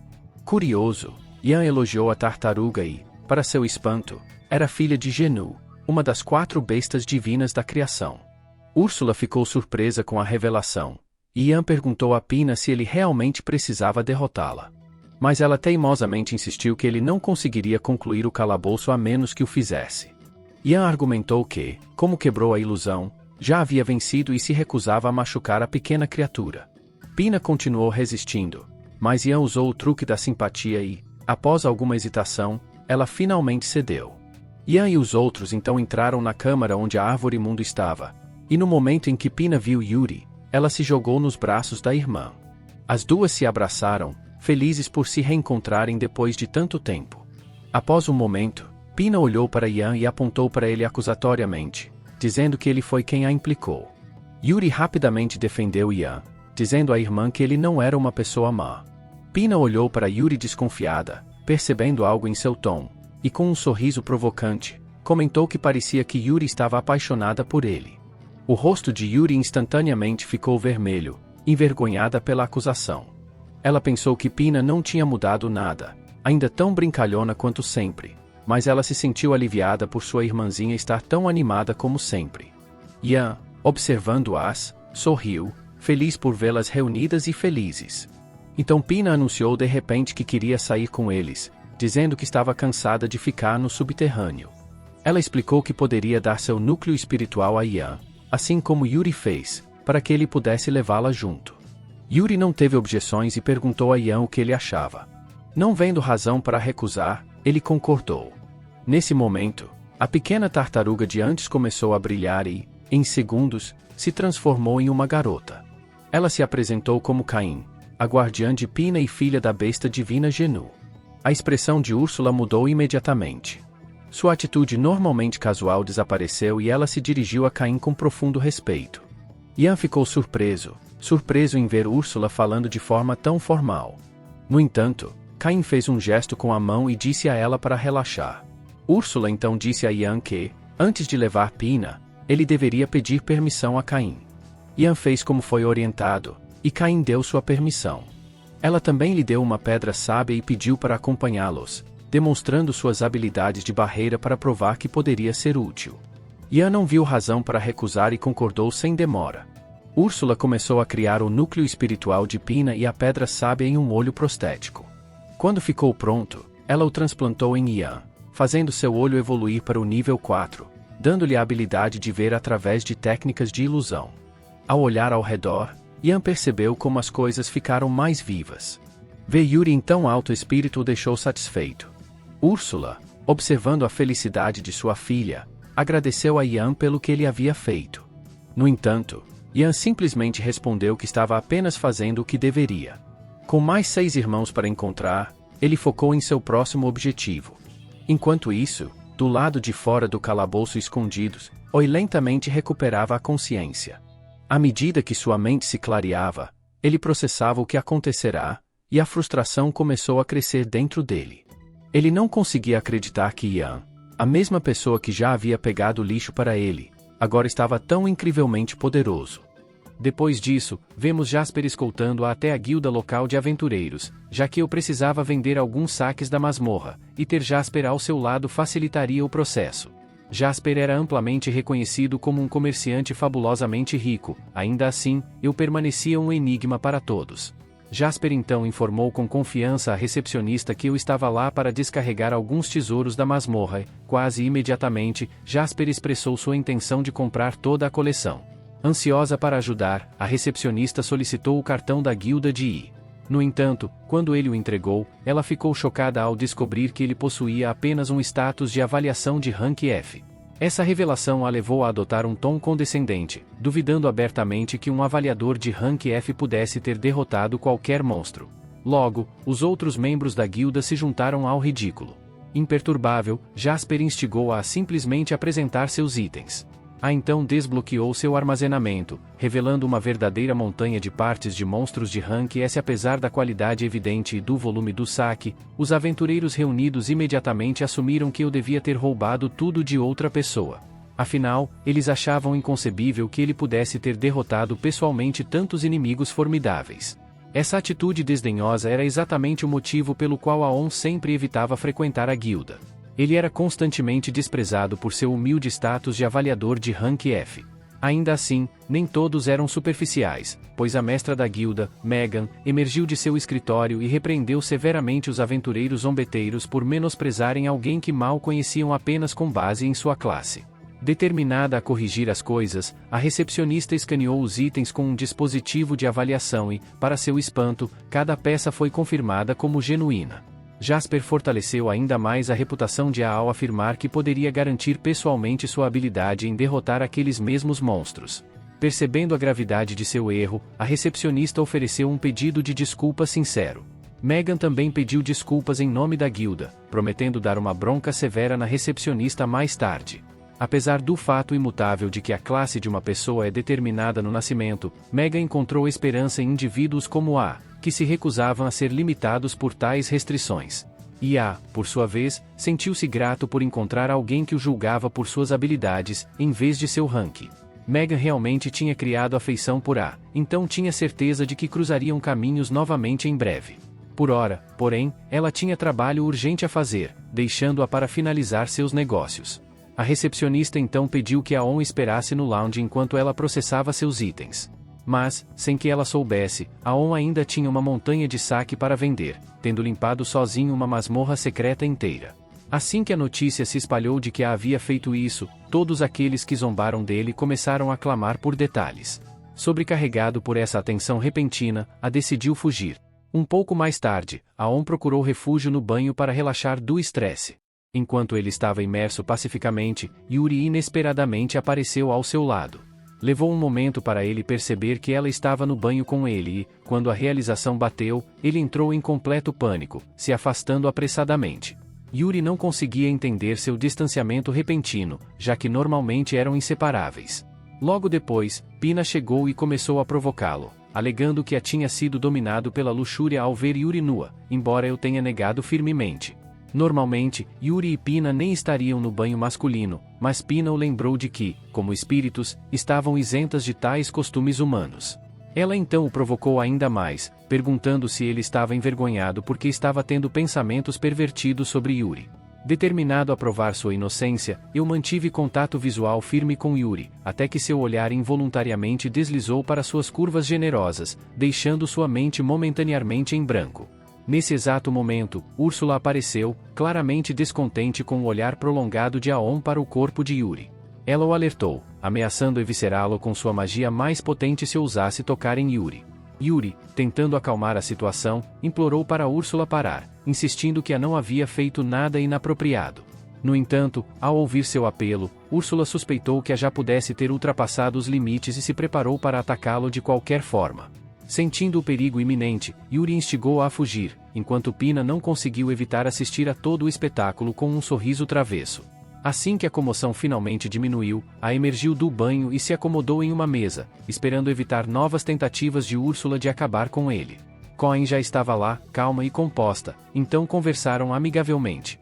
Ela comentou sobre como todos haviam se tornado mais animados, atribuindo isso em grande parte a Pina, que estava se divertindo mais do que nunca.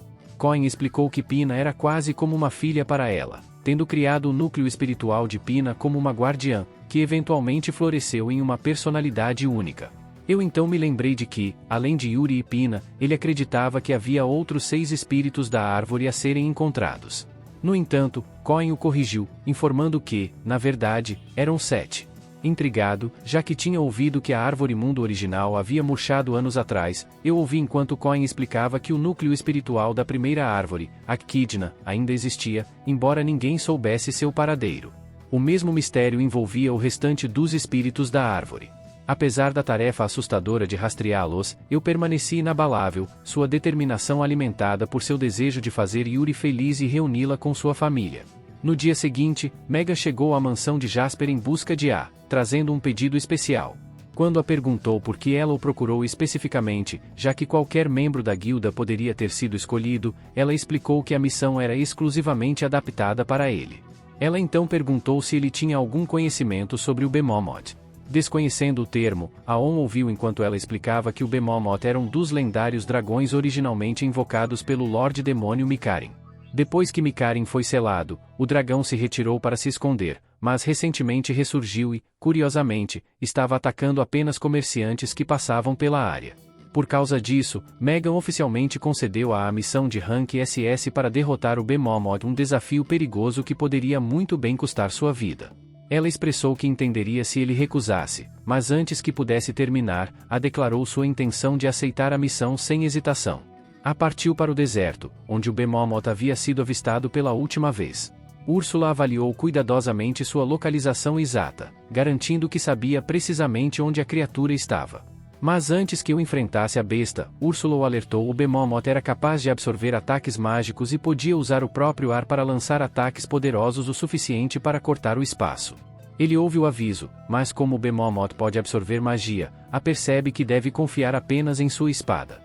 No entanto, antes mesmo de poder balançá-la, ele precisa acordar a besta, já que ela está dormindo profundamente sob a areia. Ele opta por lançar um feitiço de fogo massivo para explodir um grande pedaço do chão, forçando o Bemomoth a emergir. Sem surpresa, ele não fica nada satisfeito por ser perturbado. Ao longo de sua longa existência invicta, sendo pessoalmente criado pelo Lorde Demônio para ser ridiculamente forte, o Bemomoth nunca conheceu a derrota. Ele obliterou exércitos humanos inteiros e nunca encontrou um inimigo digno de um desafio. Então, eventualmente, ele simplesmente ficou entediado de lutar. Pode não parecer tão intimidador à primeira vista, mas o Bemomoth relutantemente admite que possui uma magia bastante potente. Ainda assim, magia não será suficiente contra o Bemomoth. Quando a besta pergunta quem ousa desafiar seu poder, se apresenta corajosamente como apenas um homem comum determinado a matá-la. O Bemomoth, pensando que isso deve ser algum tipo de piada cósmica, um humano tão insignificante como não tem chance, decide zombar dele. Ele se gaba de que foi criado pelo Lorde Demônio para ser a besta suprema. Se isso era o melhor que o Lorde Demônio podia fazer, então o Lorde Demônio devia ser bastante fraco. Furioso com o insulto atrevido de o Bemomoth lança várias balas em espiral contra ele, mas é ágil o suficiente para desviar de cada uma delas. Ainda assim, sendo um dragão terrestre, o Bemomoth lembra de que não há escapatória quando se está em um mar de areia. Ele pisa no chão, prendendo-a em um poço de areia sufocante. Sem querer ser superado, ativa sua habilidade de aceleração para escapar da armadilha e se aproximar.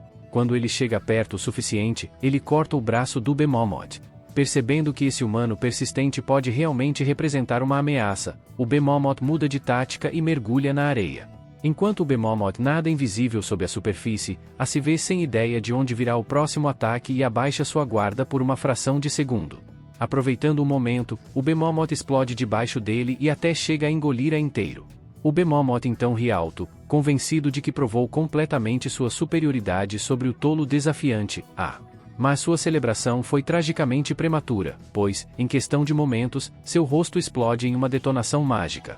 Em um estado atordoado, a besta não faz ideia de como uma reviravolta dessas pode ter ocorrido. Enquanto sua vida se esvai, o Bemomoth reconhece que subestimou gravemente o poder de surpreendentemente calmo, aceita sua derrota. Antes de seu último suspiro, a criatura moribunda consegue perguntar como ele realizou tal feito impressionante. Explica que observou que a absorção mágica do Bemomoth afetava apenas a camada externa de seu corpo. Aproveitando essa oportunidade, ativou um feitiço de alto nível enquanto estava momentaneamente dentro da boca aberta da criatura. Quando o Bemomoth perguntou como evitou ser pego na devastadora explosão, respondeu que simplesmente ergueu uma barreira protetora ao seu redor para se proteger da explosão. Naquele momento final, o Bemomoth percebeu como sua arrogância o cegou durante anos de vitória sem esforço. Satisfeito por ter encontrado um oponente digno, ele aceitou seu destino enquanto sua vida desaparecia. Apesar de sentir um leve remorso pela besta caída, sabendo que ela só matou a mando do Lorde Demônio, entendeu que, no fim, a criatura era responsável por inúmeras mortes e não podia ser deixada viva.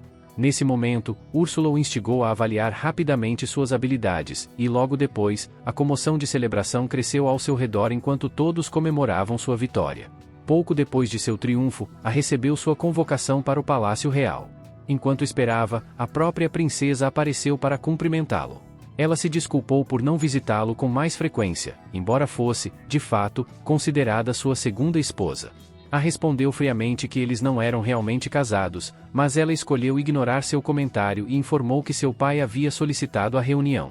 Nesse momento, seu pai, o rei, chegou. Embora sua postura ameaçadora tenha inicialmente intimidado o rei o surpreendeu adotando um tom relaxado e amigável, garantindo-lhe que formalidades não eram necessárias. Sentados juntos, o rei expressou seus sinceros agradecimentos pelo encontro, explicando que há muito tempo desejava conhecer-a pessoalmente. Ele mencionou que Megan o informou sobre a vitória de sobre o antigo dragão Bemomoth. Como governante desta terra, era seu dever recompensar adequadamente tal feito. Ainda assim, insistiu modestamente que não precisava de recompensa. O rei, no entanto, lembrou-o de que também salvou a princesa quando sua carruagem foi emboscada, e, como pai, ele sentia-se compelido a oferecer sua gratidão.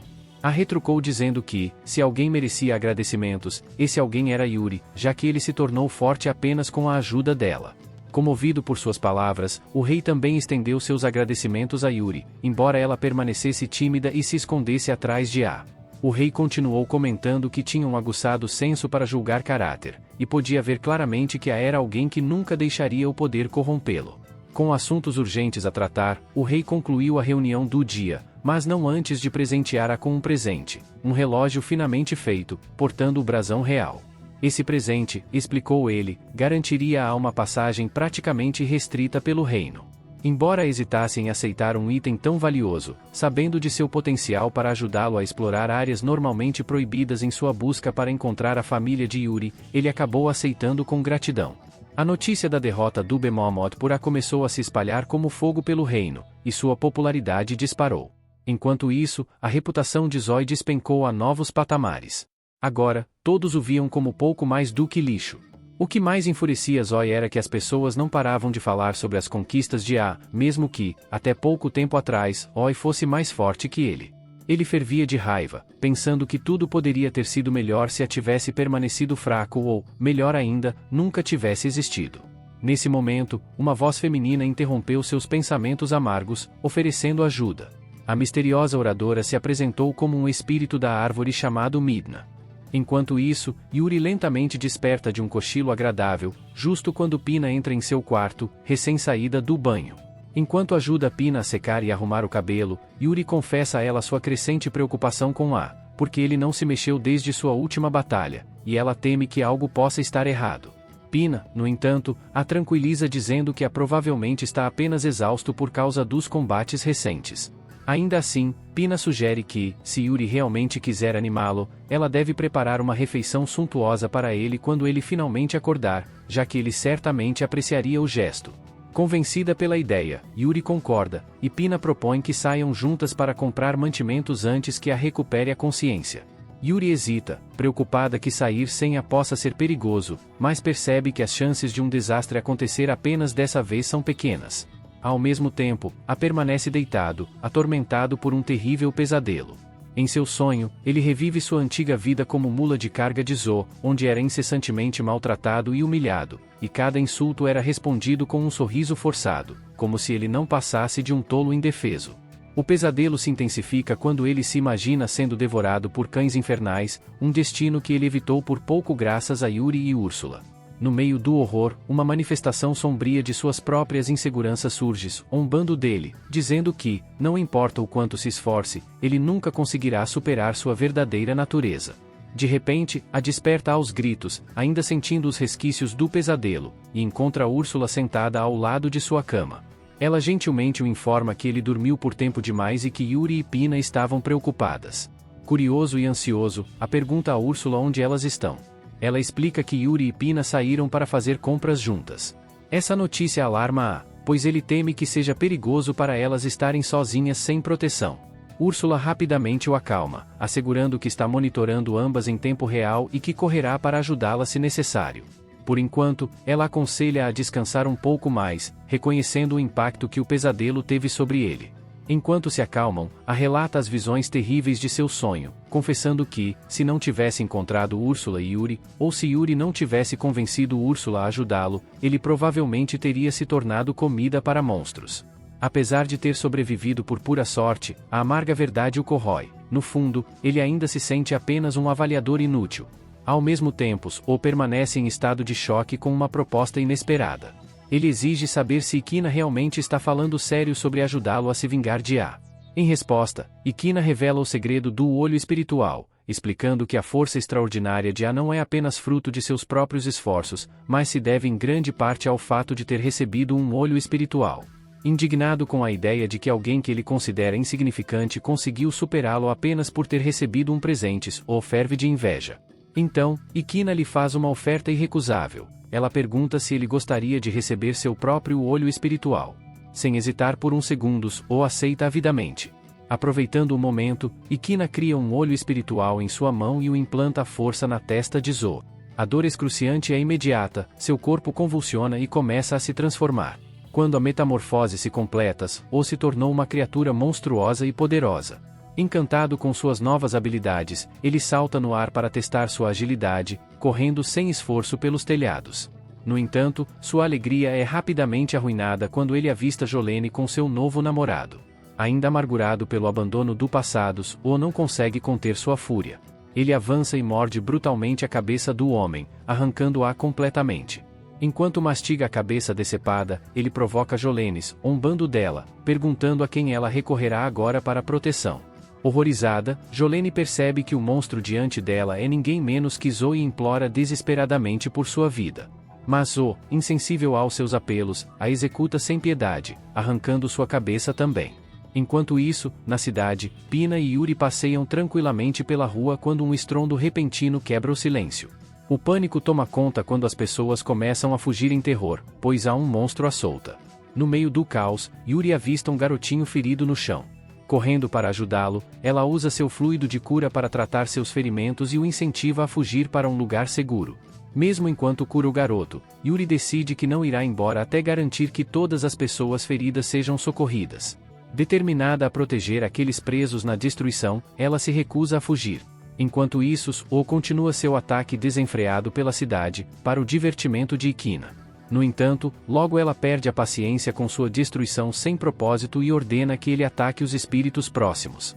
Se Zo conseguir eliminá-los, perderá acesso aos seus poderes e retornará à sua forma mais fraca. Animado com a ideia, O avança para atacar o espírito mais próximo e, antes que perceba, já está pairando logo atrás de Yuri. Quando está prestes a desferir um golpe esmagador, Pina age rapidamente, envolvendo Zo dentro de uma barreira e levando Yuri para um local seguro.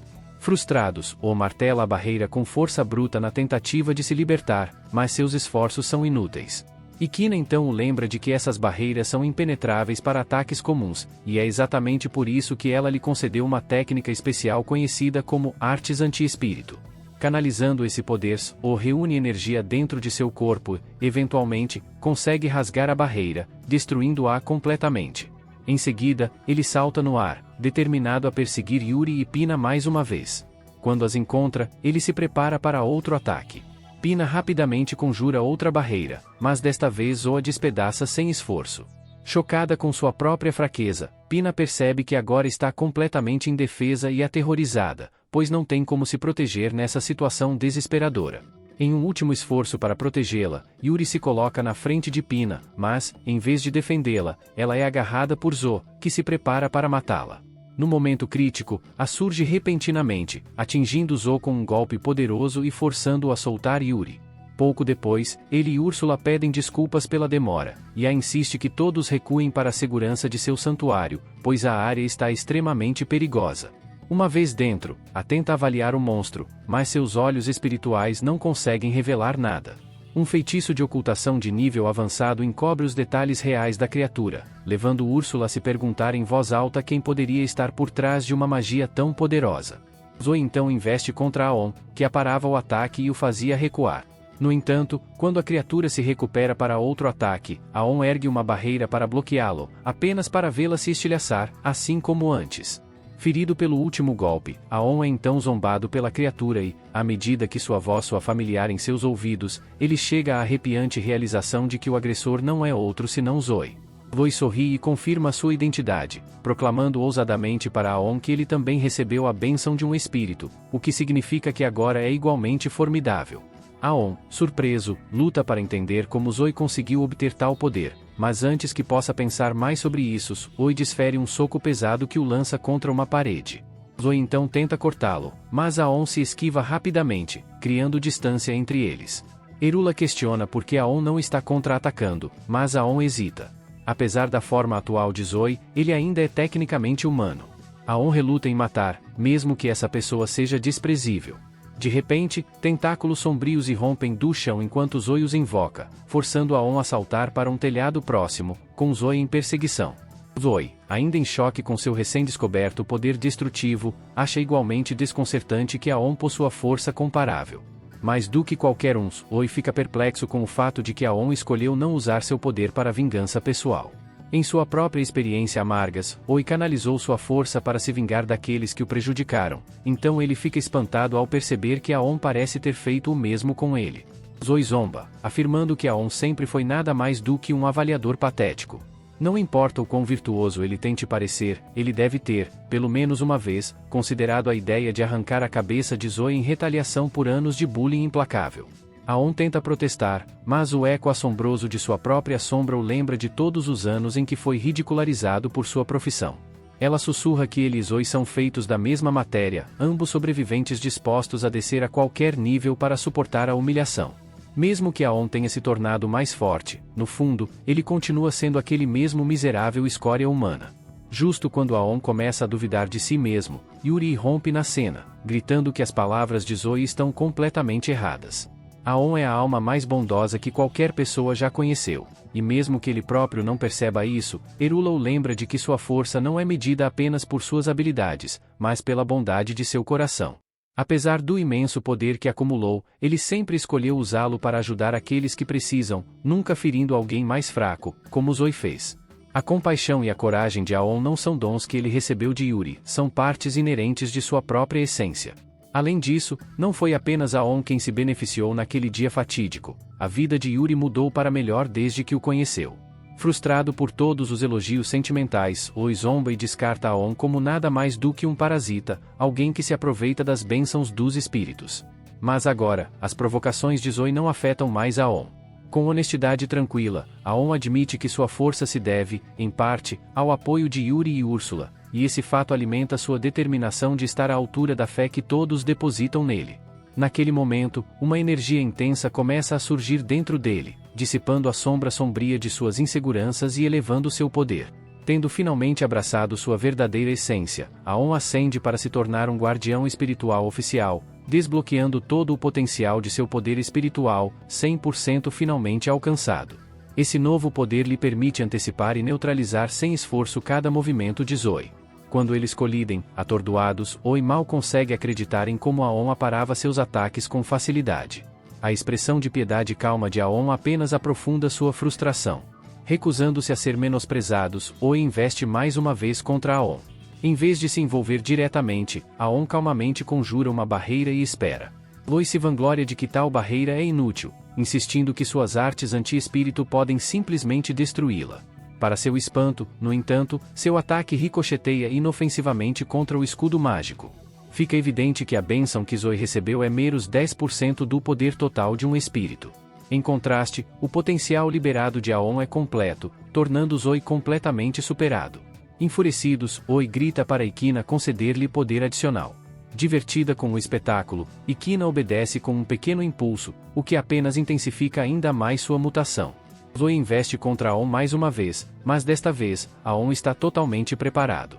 Com um rápido movimento de sua espada, ele desferre um golpe devastador que destrói completamente o olho espiritual de Zoe. No rescaldos, Oi retorna à sua forma humana e encontra Aon de pé sobre ele, com uma mão estendida. Oi rende os dentes diante da insistente bondade elevada de Aon, como ele sempre ajuda os outros, apesar de, aos olhos de Zoe, ser um fraco. No entanto, Aon acredita de todo o coração que não há nada de errado em oferecer ajuda, independentemente da própria força. Tendo se transformado na pessoa que é hoje, Aon está convencido de que Zoe também pode mudar, se ousar dar o primeiro passo. Finalmente, Oi aceita a mão de Aon, embora o preço de suas ações passadas, arrancar cabeças e destruir sua cidade, signifique que ele está destinado a passar um longo período na prisão.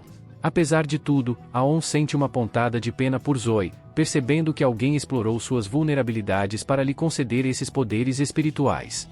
Só se pode imaginar qual motivo oculto o misterioso espírito pode ter tido. Mais tarde naquela noite, Yin retorna à cidade e coleta os fragmentos do olho espiritual destruído. Sua gravação de toda a luta agora lhe concede acesso aos dados de batalha de Aon. Tudo parece estar se desenrolando de acordo com seu plano, com exceção de um detalhe. Zoe sobreviveu ao confronto. O golpe final de Aon, fortalecido pela magia purificadora de Yuri, conseguiu obliterar a forma monstruosa de Zoe sem matá-lo. Agora, com o risco de que Zoe possa eventualmente revelar seu encontro com Ikina, ela toma uma ação decisiva selando suas memórias. Ela não pode permitir que ele interfira em seus intrincados planos para ressuscitar o Lorde Demônio Mikarin. Antes de continuar, tem um presente para os inscritos do canal Duzo Animes. Clique no link na descrição ou no comentário fixado para ter acesso à recompensa. Agora vamos continuar o vídeo. No dia seguinte, enquanto toma seu chá, Yuri mal consegue conter sua empolgação e constrangimento ao se aproximar dele com um pedido bastante ousado. Mexendo-se nervosamente, ela pede para que ele a beije, um pedido que deixa-a em pânico. Seu rosto fica vermelho ao perceber que nunca beijou ninguém, nem mesmo em seus sonhos. Ele tenta ignorar, pedindo para Yuri parar de provocá-lo, mas ela insiste que está falando sério, alegando que isso faz parte do ritual sagrado que liga um espírito ao seu guardião. Assim que Aon começa a processar esse pedido desconcertante, Úrsula aparece por trás do sofá, claramente descontente com a situação. Com um suspiro estranho, ela confirma que Yuri não está brincando. Ela explica que, até agora, o papel de A como guardião tem sido instável, com sua conexão com Yuri flutuando drasticamente. Às vezes, seu mana era muito poderoso, e outras vezes, muito fraco. Isso estava prejudicando Yuri e, agora que a despertou, Úrsula enfatiza a necessidade de um contrato adequado para estabilizar o vínculo deles. Aon logo compreende a importância da situação. Ele pensa que um beijo na parte de trás da mão dela deve ser suficiente para o ritual. No entanto, antes que ele possa agir, Panut e Kuruine correm até ele, incentivando-o a dar um beijo completo e apaixonado, com direito à ação de língua. Corando furiosamente, a protesta que não pode realizar tal ato com uma plateia ansiosa assistindo. Úrsula então imediatamente para os intrusos, exigindo que deem a Yuri um pouco de privacidade. Mas, antes de sair, parecendo ligeiramente perplexo, se pergunta em voz alta como diabos Úrsula pode permanecer tão calma quando um estranho está prestes a beijar sua filha. Ao que Úrsula retruca que está tudo bem porque a não é realmente um estranho. Mas então, ela o adverte com um olhar mortal que, se ele ousar fazer algo além de um maldito beijo, não sobreviverá à sua fúria. Ao mesmo tempo chocado e emocionado com a ideia de finalmente receber um beijo de Yuri, avança ansiosamente. Mas, em um clássico momento de desajeito de um virgem do ensino médio, ele tropeça e, em vez de beijá-la nos lábios, acaba dando um beijo bem no meio da testa dela. No entanto, apesar da falha, o gesto foi suficiente para formar o contrato e, em um instante, o poder de A aumentou e ele subiu de nível, enquanto Yuri ficou completamente extasiada com pura alegria derretida. Em outro lugar no reino dos demônios, Akida faz uma visita a um demônio corvo de alta patente conhecido como Falcon. Com um sorriso sedutor, ela o informa de que o próprio Senhor dos Demônios ordenou que Falcon eliminasse a Falcon. Não se impressiona com a perspectiva de lidar com um mero humano, mas Akida então lhe conta que a derrotou Bemomoth. Ainda assim, Falcon descarta sua afirmação. Determinada, Akida recorre aos seus encantos, seduzindo-o com algumas palavras bem colocadas, e como um verdadeiro simp, Falcon promete que eliminará-a rapidamente. Então, sem demora, ele abre um portal para o mundo humano e dispara em direção à casa de Aon a toda velocidade, confiante de que sua supervelocidade garantirá uma vitória fácil. No entanto, Aon parece ter antecipado sua chegada e sai de seu quarto para enfrentar Falcon. Falcon para na frente dele e começa a se apresentar com um orgulho desnecessário, mas o interrompe, exigindo que ele cale a boca porque todos os outros estão dormindo. Enfurecido com isso, Falcon avança em alta velocidade, mas, da perspectiva de Aon, o demônio parece estar se movendo em câmera lenta. Com um tapa devastador, Aon manda voando. Então, usando sua supervelocidade, Aon aparece bem ao lado dele e libera um devastador Yellow Rising Jin que destrói Falcon. Ele então absorve as habilidades de controle do vento e supervelocidade dele. Enquanto pondera por que o demônio o havia atacado, Yuri e os outros aparecem na cena, pois a comoção da luta os despertou. Na manhã seguinte, Aon segue para a biblioteca proibida no Palácio Real para pesquisar sobre masmorras ocultas. A princesa Cláudia está esperando para recebê-lo e guiá-lo e, graças ao relógio real que o rei lhe deu, Aon não tem problemas para chegar à biblioteca. No entanto, Cláudia explica que apenas aqueles que receberam permissão tanto do rei quanto do bibliotecário podem realmente entrar na seção proibida. Ela convida a tentar abrir a porta, e ele passa sem dificuldade. Mas quando Yuri tenta segui-lo, ela colide com uma parede invisível. Úrsula prontamente se teleporta ao lado dela e confirma que a barreira é forte o suficiente para impedi-la de entrar também e que isso também interrompeu a conexão entre a e Yuri. Angustiado com esse desenvolvimento, a segue em frente, determinado a encontrar o conhecimento que procura o mais rápido possível. Uma vez dentro do edifício principal, a fica impressionado com a quantidade imensa de livros e não tem ideia de por onde começar sua pesquisa. De repente, ele percebe uma garota caindo dos andares superiores da biblioteca. Reagindo instantaneamente, ele salta para pegá-la.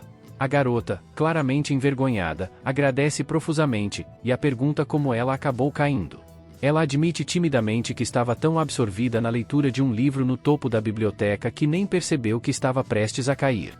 Alice então acena com a mão e usa magia para devolver cuidadosamente seu livro à estante antes de se apresentar como Alice, a bibliotecária. Ela se vangloria de saber exatamente onde cada livro está localizado dentro dos labirintos de prateleiras. A pergunta animadamente se ela pode ajudá-lo também. Ele confidencia que está em busca de um livro sobre masmorras ocultas, um que possa permitir que ele reúna uma pessoa muito especial em sua vida com sua família. À menção disso, a expressão de Alice se torna nostálgica, e depois de entregar o livro para ela pergunta gentilmente sobre o bem-estar de Yuri. Fica surpreso por ela até mesmo saber sobre Yuri, e Alice revela que ela mesma é um dos espíritos da árvore do mundo e que também pode ver o núcleo espiritual de Yuri refletido nos olhos de Chocado com essa revelação, mal tem tempo para processá-la antes que o guardião de Alice, Ahan, chegue e a repreenda por não mencionar que tinham um convidado. Surpreendentemente, e Ahan rapidamente se dão bem, e Sunny informa Alice que suas irmãs estão esperando do lado de fora. A Kahane então explica que é impossível para elas entrarem e conhecerem Alice porque esta biblioteca não faz parte do Palácio Real. Na verdade, é uma masmorra oculta, acessível apenas por meio de um portal especial, o próprio portão da Biblioteca Proibida. Ela explica que esse portal tem restrições rigorosas, permitindo apenas humanos aprovados tanto pelo rei quanto por Alice para entrar. Além disso, existe um contrato antigo entre o espírito da árvore do mundo e esta biblioteca, que beneficia ambas as partes, e se Yuri ou Pena tentassem forçar a entrada, esse contrato seria rompido. Ahan então diz que a única maneira de levar suas garotas para dentro para conhecer Alice é primeiro localizar e limpar a masmorra oculta corretamente. Iman sugere que ele poderia simplesmente levar Alice para fora em vez disso, mas Ahan rejeita firmemente a ideia. Ela descarta Alice como uma fraca que não pode lutar e insiste que não tem intenção de deixar seu santuário. Isso entristece Alice, e sentindo seu medo de se aventurar no desconhecido, se aproxima calorosamente. Ele diz a ela que ele também já teve medo do mundo exterior, mas com o apoio de Yuri e outros, tornou-se forte e confiante. Ele promete a Alice que, se ela algum dia desejar ver o mundo, ele a protegerá e apoiará a cada passo do caminho. Corada com suas palavras sinceras, Alice cora, e a conclui assegurando-lhe que voltará no dia seguinte assim que encontrar uma entrada para a masmorra. No dia seguinte, enquanto a Kahane cuida gentilmente de Alice, ela pergunta se Alice quer se aventurar para fora. Ela sabe que Alice está com medo, mas é claro pela sua expressão que ela nutre sentimentos por Acorando. Alice confessa que se apaixonou por Aon à primeira vista. Tudo sobre seu encontro refletia os contos que ela lia em seus livros favoritos. Ainda assim, ela continua incerta sobre deixar a segurança da biblioteca, então a Kahane a encoraja a dar um salto de fé, instando-a a confiar em Aon e dizendo-lhe que, mesmo que o mundo exterior se prove difícil, ela sempre pode retornar ao santuário de seu lar. Nesse exato momento, a irrompe na biblioteca através do Palácio Real, tendo falhado em encontrar a entrada da masmorra oculta conforme descrito no livro. Arra então dá um tapinha encorajador nas costas de Alice e diz para ela depositar sua confiança em A. Com uma mistura de antecipação e timidez, Alice pede a que a leve para o mundo exterior, e sem hesitação, a pega nos braços e salta o mais alto que pode, saindo da biblioteca e emergindo na masmorra oculta além dela. A Kahane segue o mesmo caminho, entregando-a ao núcleo espiritual de Alice para que ela possa acompanhá-lo. Até conjura um clone para ajudá-lo ao longo do caminho, já que, ao contrário de Úrsula, ela não pode se teletransportar. Assim, A e as garotas começam a explorar a masmorra oculta, e por metade da jornada, ele tem que carregar Alice em suas costas devido à sua baixa resistência.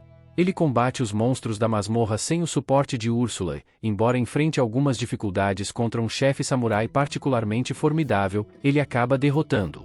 Finalmente, eles chegam à saída da masmorra. Alice estava um pouco abatida, preocupada que, uma vez que saíssem, a não a carregaria mais. Tranquilizando-a, diz que ela sempre pode pedir para ele carregá-la sempre que precisar. Ao ver seu sorriso, Arra não pode deixar de se encantar com o romance florescente entre eles. Logo, eles chegam à casa de A, onde Yuri corre para abraçar Alice, mas Alice a empurra para longe, claramente não gostando de muito contato físico. Enquanto isso, Úrsula se enrijece diante de Arran, pois ela também é sua superior na hierarquia dos guardiões. Pouco depois, Yuri abraça-a por trazer sua irmã mais velha para fora, o que desperta um leve ciúme em Alice. Percebendo a tensão, P provoca, abraçando-a firmemente e apontando que seu braço direito ainda está livre. Antes que Yuri possa reivindicá-lo, Alice intervém e se agarra a ele. Pena não pode deixar de provocá-la sobre a situação, e Aon percebe silenciosamente que sua vida está prestes a ficar ainda mais complicada com seu harém cada vez maior, um espírito da árvore do mundo, espíritos, e aparentemente, suas mães também. Obrigado por assistir.